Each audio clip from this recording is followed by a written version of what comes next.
आज honourable court ने हमको बुलाया था और कल भी ऑनरेबल कोर्ट ने बुलाया था।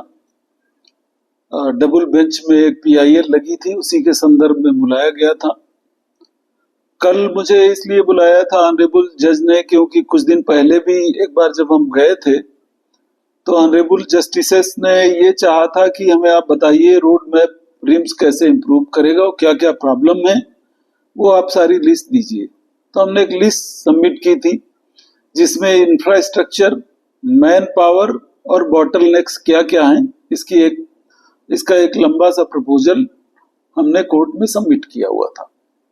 उसी के संदर्भ में कल बुलाया था। तो कल फिर ऑनरेबल जज ने पूछा कि आपका रोड मैप क्या है। तो हमने उनको बताया कि करीब 100 करोड़ का सामान हम रिपीट ऑर्डर पर खरीदना चाह रहे हैं।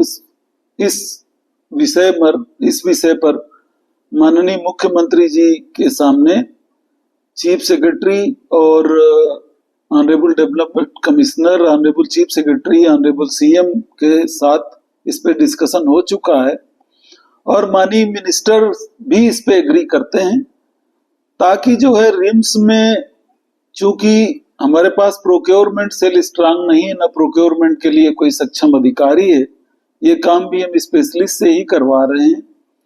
तो इसलिए जो मशीनें बहुत पुरानी हो गई हैं उनको हम रिपीट ऑर्डर का मतलब ये होता है कि जो बड़े बड़े संस्थान हैं जहां पे टेंडर प्रोसेस के थ्रू 1 साल के अंदर जो मशीनें खरीदी गई हों, उन्हीं टर्म्स एंड कंडीशंस में हम खरीद लें, ताकि हमको, जैसा कि आप जानते हैं कि टेंडर की प्रोसेस बड़ी लंबी होती है और टेंडर रिम्स में फेल्योर भी बहुत होते हैं। रीजंस उसके बहुत सारे हैं, उनकी गहराई पे मैं नहीं जाना चाहता हूं। जैसा कि आप जानते हैं कि एमआरआई में 12 बार के टेंडर फेल हो चुके हैं। तो इसी पर ऑनरेबल कोर्ट ने हमको भी बुलाया था, प्रिंसिपल सेक्रेटरी साहब को भी बुलाया था और बिल्डिंग कारपोरेशन के सीएमडी जो हैं सेक्रेटरी, उनको भी बुलाया था। तो इसी पे चर्चा हुई, कई सारी चर्चाएं हुई। अल्टीमेटली प्रिंसिपल सेक्रेटरी साहब ने भी अपना पक्ष रखा। कुछ विषयों पे हमारा मंतव्य एक मत नहीं थे हम लोग, तो उसमें म्यूचुअल अंडरस्टैंडिंग से दोबारा से डिस्कशन हो और क्या कैसे खरीदा जा सकता है, मैन पावर का क्या किया जा सकता है। जैसा कि आप जानते हैं मैन पावर की प्रक्रिया जारी है। 1 से लेके 6 तक एडवर्टाइजमेंट जो हमने किया था उसका रोस्टर क्लियरेंस जब सरकार से आया तो 1 जुलाई से या 2 जुलाई से 6 जुलाई तक हम सीनियर रेजिडेंट और ट्यूटर्स का इंटरव्यू करने जा रहे हैं। जैसे ही ये खत्म हुआ, इसमें करीब 160 पोजीशंस हैं, जैसे ही ये खत्म हुआ करीब 145 पोजीशंस पर हम फैकल्टी इंटरव्यू और प्रमोशन भी साथ साथ दोनों इंटरव्यूज करने जा रहे हैं। इसी के साथ जैसा कि आप जानते हैं कुछ टेक्नीशियन हालांकि कम है, वो झारखंड सिलेक्शन बोर्ड ने करके दे दिए हैं, उनके अपॉइंटमेंट हम जारी करने जा रहे हैं। कोर्ट के निर्देश पर कुछ 4th क्लास के जो अपॉइंटमेंट होने थे वो बड़ा पेचीदा इश्यू था, उसमें 2-3 कोर्ट केसेस हो रखे थे, उसको हम थारो स्क्रीनिंग के साथ, उसमें भी अभी तो 2 ही 4 अपॉइंटमेंट जारी कर पाए हैं, लेकिन हम समझते हैं उसमें 119 अपॉइंटमेंट हमको करने हैं, उसमें कोई अनियमितता न हो, इसलिए हमने हाई लेवल की स्क्रूटनी कमेटी बनाई हुई, क्योंकि यहाँ लोग फर्जी सर्टिफिकेट्स भी लगा देते हैं और गलत तरह के प्रमाण पत्र भी मिल जाते हैं, उनका वेरिफिकेशन करवाना होता है, कई वेरिफिकेशन के रिप्लाई आते नहीं है, उसके ऊपर कई सारी कंप्लेंट्स आ जाती हैं। ऐसे लोगों भी लिस्ट में शामिल हो गए जिनका एक्सपीरियंस लिफ्ट ऑपरेटर में है और अटेंडेंट का सर्टिफिकेट दे दिया गया है, एक आध तो जेल भी होके आ गया, ऐसी हमको खबर मिली है। तो इन सब चीजों को ध्यान में रखते हुए हम एकदम फेयर और ट्रांसपेरेंट तरह से ये जो अपॉइंटमेंट्स की प्रक्रिया है उसको हम अंडर स्कैनर करना चाहते हैं, वो जारी है। इंफ्रास्ट्रक्चर के लिए मैंने सोल्यूशन बताया ही था।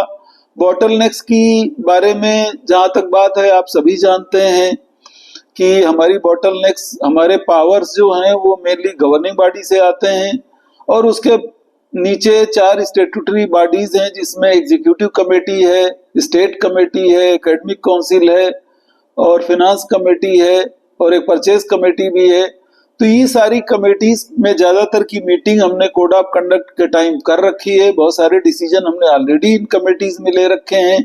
9 तारीख को गवर्निंग बॉडी की मीटिंग है, मुझे लगता है उसमें बहुत सारे फैसले हो जाएंगे और जब वो हो जाएंगे तो हमें प्रोक्योरमेंट में आसानी हो जाएगी और धीरे धीरे हम इंस्टीट्यूट को वेल इक्विप्ड कर लेंगे। सेंट्रल लैब का प्रपोजल ऑलरेडी चल रहा है, उसके लिए हमने ऑलरेडी टेंडर कर दिए हैं। बिल्डिंग में कुछ मॉडिफिकेशन स्टेट ऑफिसर ने सबमिट कर दिए हैं बिल्डिंग कारपोरेशन को। मुझे लगता है वो छोटे मोटे मॉडिफिकेशंस हैं, मुझे लगता है वो आ जाने के बाद एक इन्वेस्टिगेशन की प्रॉब्लम सॉल्व हो जाएगी।